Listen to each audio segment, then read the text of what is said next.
Hello friends, Radhe Radhe, जय श्री कृष्णा। कैसे हैं आप सब? आई होप आप सब अच्छे होंगे, स्वस्थ होंगे। तो इस वीडियो में मैं आप सबको बताऊंगी कि बैसाख मास के बारे में इसका वर्णन करूंगी और बैसाख मास इतना महत्व क्यों है। बैसाख मास का बहुत बहुत ज़्यादा ही महत्व है। जैसे कार्तिक और माघ मास का बहुत अधिक महत्व है, वैसे ही बैसाख मास का बहुत ही अधिक महत्व है। इस मास में स्नान करना, दान करना, व्रत करना बहुत ही पुण्य फलदायी है। इस वीडियो में बैसाख मास का स्नान कैसे करना है, पूजा विधि क्या है, इस वीडियो में बैसाख मास के बारे में आपको जानकारी बताऊंगी। अधिक जानकारी के लिए पूरे वीडियो को जरूर से जरूर देखिए। बैसाख मास का महत्व क्यों है, इस वीडियो में मैं आप सबको बताऊंगी। इस महीने में उगते हुए सूर्य को अर्घ देना बहुत ही महत्वपूर्ण होता है। जैसे कार्तिक महीने में पूजा अर्चना तुलसी माता की जाती है, वैसे ही बैसाख महीने में तुलसी माता की विशेष पूजा अर्चना करनी चाहिए। 3 महीने भगवान विष्णु को अत्यंत प्रिय होते हैं। पहला महीना है कार्तिक का महीना, दूसरा महीना है माघ का महीना, तीसरा महीना है बैसाख का महीना। लेकिन उन सभी में सबसे ज्यादा बैसाख मास अत्यंत महत्वपूर्ण है। जब कार्तिक का महीना आता है तब बहुत कठिन होता है, ठंड आने वाली होती है और इस महीने में कई त्योहार होते हैं। जब से दिवाली आती है, इस महीने में करवा चौथ आता है, भैया दूज आता है, तो इस महीने में महिलाओं को बहुत ज्यादा काम हो जाता है। तो जिससे इस महीने में सुबह उठकर स्नान करना और साथ में घर का काम भी करना बहुत ही कठिन होता है। और इस समय ठंड भी आती है। इसके बाद रहता है माघ का महीना। माघ महीने में ठंड अपने चरम सीमा पर होती है। तो माघ मास में सुबह जल्दी उठकर स्नान करना बहुत ही कठिन होता है। हमारे लिए ही नहीं, सबके लिए, महिलाओं के लिए, पुरुषों के लिए, बच्चों के लिए, सबके लिए बहुत कठिन होता है, क्योंकि ठंडी अपनी चरम सीमा पर होता है। लेकिन बात करें तो बैसाख माह की, तो ये गर्मी का मौसम होता है और गर्मी के महीने में स्नान करना बहुत ही सरल होता है। तीनों ही मास भगवान विष्णु को अत्यंत प्रिय होता है और बैसाख मास में किया गया स्नान अत्यंत पुण्य फलदायी होता है। इस मंथ में कई सारे त्योहार आते हैं, जैसे अक्षय तृतीया, गंगा सप्तमी, राधा रमण का प्राकट्य वैशाख पूर्णिमा के दिन होता है। इस महीने में परशुराम का भी अवतार हुआ था। इस वीडियो में अब मैं बताऊंगी बैसाख माह में स्नान का महत्व क्या है। वृंदावन में बांके बिहारी की चरण का दर्शन अक्षय तृतीया के दिन होता है। अक्षय तृतीया आने वाली है। अक्षय तृतीया कब है, अक्षय तृतीया के दिन पूजा अर्चना कैसे करना है, नेक्स्ट वीडियो में मैं आप सबको बताऊंगी। तो आप लोग को अगर जानकारी व्रत त्योहार से आपको जानकारी चाहिए, एकादशी आने वाले व्रत त्योहार के बारे में जानकारी चाहिए, तो मैं आप लोग चैनल को सब्सक्राइब जरूर कर लीजिए, क्योंकि यहाँ पर जानकारी बहुत ही फैक्ट जानकारी दी जाती है। तो बैसाख महीने में ब्रह्म मुहूर्त में उठकर स्नान करना चाहिए। किसी पवित्र नदी सरोवर में स्नान करना चाहिए। गंगा, जमुना, सरस्वती अगर आप नहीं जा सकते स्नान करने, तो पवित्र नदियों के जल को स्नान के जल में डालकर स्नान करना चाहिए। यानी सुबह ब्रह्म मुहूर्त में उठ जाएं। और ये नहीं है कि बैसाख माह में कभी भी स्नान कर लिया तो आपका बैसाख स्नान हो गया, नहीं। आपको सूर्योदय से पहले यानी ब्रह्म मुहूर्त में उठ जाना है और आपको सभी काम कर लेना है ब्रह्म मुहूर्त में ही। और उसके बाद अगर आप जा सकते हैं तो पवित्र नदियों में स्नान करिए। वैसे भी डेली पवित्र नदियों में स्नान करना और गृहस्थ जीवन जीना बहुत ही कठिन होता है। तो इसलिए आप अगर नियम लेते हैं तो आप जब स्नान करते हैं, उस स्नान में आपको गंगा, यमुना, जो भी जिसका भी जल आपको मिल जाए पवित्र नदी का, आप उस जल में थोड़ा सा जल मिलाकर स्नान जरूर कर ले। वैशाख महीने का प्रारंभ 13 अप्रैल से हो गया है। 12 अप्रैल को पूर्णिमा थी और पूर्णिमा से पूर्णिमा तक स्नान का संकल्प लेते हैं। और कुछ लोग जब वैशाख महीना का लास्ट 5 दिन होता है तो उस 5 दिन में वैशाख स्नान करते हैं। इस महीने में व्रत भी किया जाता है। स्नान, व्रत और दान का वैशाख महीने में बहुत ही महत्व होता है। आप अगर व्रत करते हैं तो व्रत कैसे करते हैं, क्या खाकर करना है, क्या नहीं खाना है, वैशाख महीने में क्या करना चाहिए, क्या नहीं करना चाहिए, इस वीडियो में आप सबको संपूर्ण जानकारी मिलेगी।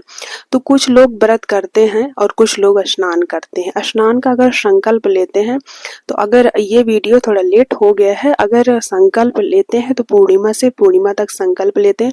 अगर आप पूर्णिमा के दिन संकल्प नहीं ले पाए तो आप जब से इस वीडियो को देख रहे हैं तभी से ही आप वैशाख स्नान स्टार्ट कर दीजिए। और जब आप उद्यापन करेंगे तो वैशाख पूर्णिमा के दिन आप उद्यापन कर दीजिएगा। और चलिए बताते हैं कि नियम कैसे लेना है। आप सुबह उठिए, ब्रह्म मुहूर्त में स्नान करिए गंगा जल मिलाकर। उसके बाद सूर्योदय, जब उगते हुए सूर्य को अर्घ्य देना चाहिए, उसी समय आपको संकल्प ले लेना है कि हे प्रभु जी, आज से मैं वैशाख स्नान या वैशाख व्रत, जो भी स्नान जिसका भी आपको संकल्प लेना है तो आप संकल्प ले लीजिए कि मैं आज से व्रत का संकल्प ले रही हूँ या स्नान का संकल्प ले रही हूँ। कुछ लोग पूरे वैशाख महीने फल खाकर, फलाहार से ही खाकर व्रत रखते हैं। तो हमारे लिए, गृहस्थ जीवन के लिए फल खाकर पूरे वैशाख महीने बहुत कठिन होता है। तो दूसरा उपाय ये है कि अगर आप व्रत करना चाहते हैं तो आपको एक ही समय भोजन करना है, यानी सुबह आपको भोजन करना है, सूर्यास्त के बाद आपको भोजन बिल्कुल भी नहीं करना है। तो ये हो गया आपके व्रत का नियम। और स्नान का नियम जो है, आपको ब्रह्म मुहूर्त में ही स्नान कर लेना है। तो ये आपका वैशाख स्नान का नियम हो गया है। तो इस मास को जो है हमें माधव मास कहा जाता है। भगवान विष्णु ने अपना एक नाम माधव इस मास को दे दिया। इस मास के नाम को माधव मास के नाम से जाना जाता है। इस महीने में ज्यादा से ज्यादा जप आपको करना चाहिए। डेली वैशाख मास के महत्व को पढ़ना और सुनना चाहिए।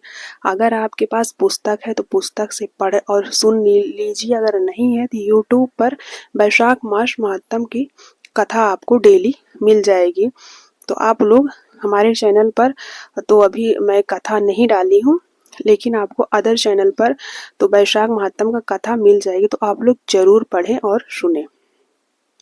इस दिन जैसे कार्तिक मास में तुलसी माता की पूजा अर्चना का विशेष महत्व होता है, वैसे ही वैशाख मास में तुलसी माता की पूजा का विशेष ही महत्व होता है।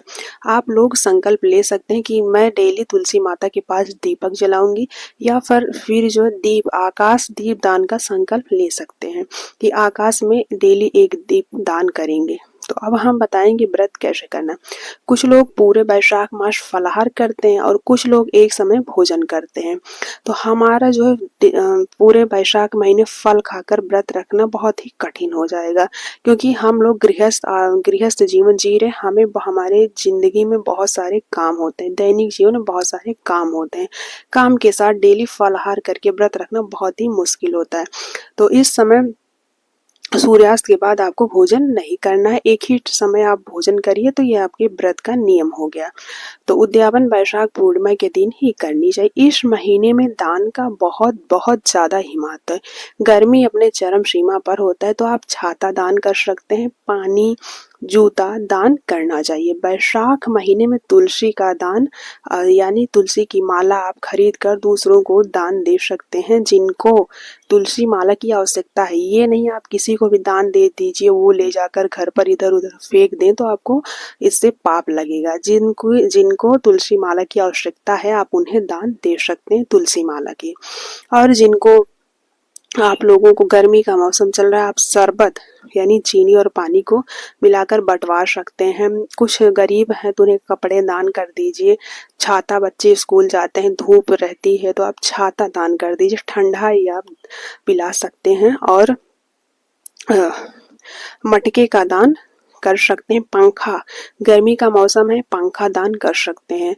अब ये कहें कि हाथ वाला पंखा दान कर दें, सस्ता हो जाएगा, मार्केट में 150 रुपये का मिलता है, तो आप लोग उसको दान मत करिए, क्योंकि वो आजकल बहुत कम ही लोग यूज करते हैं। सब घर घर में बिजली का वो है, तो आप अगर दान करना चाहे तो इलेक्ट्रिक जो फैन आते हैं उसको दान कर दीजिए। तो ये हो गए बैसाख माह में दान करने का नियम और क्या क्या दान करना है। तो इस महीने में यमराज को तर्पण जरूर देना चाहिए। तर्पण कैसे देना है, जैसे एक लोटा जल ले लीजिए, उसमें तुलसी का पत्ता और काला तिल डालकर यमराज को तर्पण देना चाहिए। तर्पण देने से यमराज प्रसन्न होते हैं। आप कितनी भी पूजा अर्चना कर लीजिए, अगर यमराज को तर्पण नहीं दिया तो आपका पूजा सफल नहीं होगा। तो यमराज की विशेष पूजा आपको जरूर करना है। मीठे पानी, शरबत दान करना चाहिए। चप्पल, आप खड़ाऊं, जैसे जो संत महात्मा है उनको खड़ाऊं दान कर सकते हैं। और गरीब दुखिया लोग हैं तो उन्हें आप चप्पल जरूर दान कर दीजिए, क्योंकि गर्मी का मौसम है और इस टाइम जो है खेती बाड़ी का काम होता है, तो आप चप्पल दान करेंगे तो उन्हें आप सहायता मिलेगा। तुलसी माता को तुलसी की माला या तुलसी का पेड़ आप लगाकर दान कर सकते हैं। तो ये हो गए बैसाख मास का महत्तम। बैसाख मास भगवान विष्णु को बहुत ज़्यादा ही प्रिय होता है और आप लोगों को स्नान करने में भी कठिनाई नहीं होगी। तो आप लोग स्नान व्रत का संकल्प लेकर बैसाख मास का आनंद उठाइए। राधे राधे, जय श्री कृष्णा।